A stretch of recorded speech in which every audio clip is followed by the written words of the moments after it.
ಗಿರಿಜಾ ಬರಬೇಕನಿಸ್ತು, ಅದಕ್ಕೆ ಬಂದೆ. ನೋಡು ಗಿರಿಜಾ, ನೀನು ಎಂದು ಆ ಬಸವಂತನ ಹೆಂಡತಿಯಾಗಿ ಹುಡುಕಿ ಹಾಕಿಕೊಂಡು ನಮ್ಮೂರಾದ ಸಭಾಗಳಿಗೆ ಕಾಲಿಟ್ಟೆ, ಅಂದೇ ನಾನು ನಿನ್ನ ಮೇಲೆ ಕಣ್ಣಿಟ್ಟೆ. ಗಿರಿಜಾ, ಅಂದೇ ನೀನು ನನ್ನ ಮನವನ್ನು ಕದ್ದೆ. ನೋಡು ಗಿರಿಜಾ, ಈ ಕಾಡಿನ, ಈ ಸುಂದರವಾದ ಕಾಡಿನಲ್ಲಿ ಯಾರು ಇಲ್ಲ. ಮನಬಿಚ್ಚಿ ಕುಣಿದಾಡೋಣ. ಗಿರಿಜಾ, ಯಾಕೆ ನನಗೆ ಹೆಜ್ಜೆ ಹೆಜ್ಜೆಗೂ ಕಾಡ್ತಾ ಇದ್ದೀಯಾ? ನಿನಗೆ ವಯಸ್ಸು ಕಳೆದೋದ್ರು ಇನ್ನು ಈ ಕೆಟ್ಟ ಚಟ, ಆ ರಾವಣಂತ ಕೃತ್ಯ ಮಾಡುವುದು ಇನ್ನು ನಿಲ್ಲಿಸಲಿಲ್ವೇನೋ ನೀನು? ಗಿರಿಜಾ, ಕಾಮದ ಚಪಲವು ವಯಸ್ಸಿನ ಮಿತಿ ಇಲ್ಲ. ನೋಡು ಗಿರಿಜಾ, ಸುಮ್ಮನೆ ಈ ನಾಡಗೌಡನ ಸಿಂಹಾಸನದಲ್ಲಿ ರತಿಯಾಗಿ ಬಂದು ಕುಳಿತು ಸುಖ ನೀಡು, ಇಲ್ಲದಿದ್ದರೆ. ಅಯ್ಯೋ ದೇವ್ರಿ, ಇವನ ಕೈಯಲ್ಲಿ ನಾನು ಯಾಕೆ ಸಿಕ್ಕಾಕೊಂಡೆ? ಈ ಸಮಯದಲ್ಲಿ ಇವರು ಹೇಳ್ದಾಗೆ ಕೇಳದೆ ಹೋದ್ರೆ ಈ ನನ್ನ ಶೀಲವನ್ನು ತಿಂದು ಹಾಕಿ ಬಿಡ್ತಾನೆ ಪಾಪಿ. ಇಲ್ಲ, ಇವನಿಂದ ನಾನು ಪಾರಾಗ್ಬೇಕಾದ್ರೆ ಏನಾದ್ರೂ ಬುದ್ಧಿ ಓಡಿಸಿ ಇಲ್ಲಿಂದ ನಾನು ಹೋಗ್ಲೇಬೇಕು. ಗಿರಿಜಾ, ಏನು ಒಬ್ಬಳೇ ಮಾತಾಡ್ತಾ ಇದೀಯಾ? ಏನಿಲ್ಲ, ಯಾವಾಗ ನಾನು ಈ ಊರಿಗೆ ಕಾಲಿಟ್ನೋ ಅಂದೇ ನಿನ್ ಮೇಲೆ ನನ್ನ ಮನಸ್ಸಾಯ್ತು.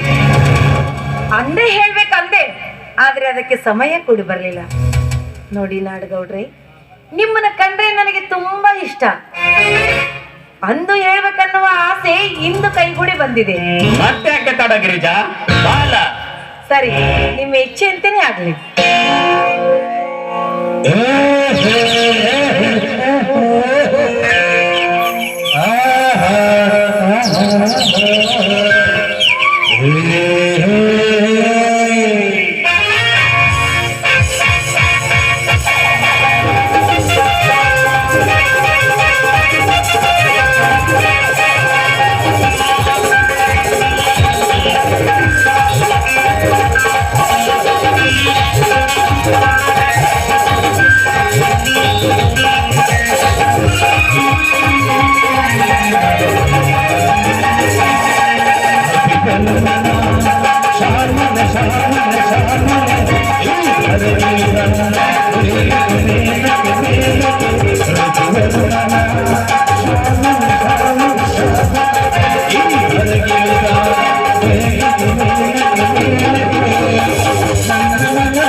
ಸರಿ ನಾಡಗೌಡ್ರೆ, ಬನ್ನಿ ಹಾಗಾದ್ರೆ ಹೋಗೋಣ. ಅಯ್ಯೋ, ಅಲ್ಲಿ ನೋಡಿ, ಅಲ್ಲಿ ಯಾರೋ ಬರ್ತಿದ್ದಾರೆ. ಯಾರು? ಏನು ಪಾಪಿ, ನಿನಗೆ ನಾನ್ ಬೇಕಾ?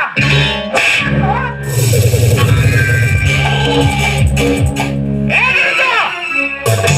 ಲೇ ಸೊಕ್ಕಿನ ಹೆಣ್ಣೆ!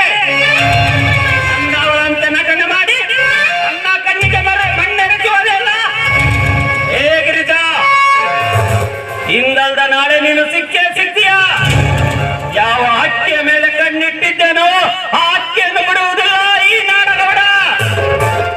ಗಿರಿಜಾ, ಮುಂದೊಂದಿನ ನಿನ್ನನ್ನು ಅನುಭವ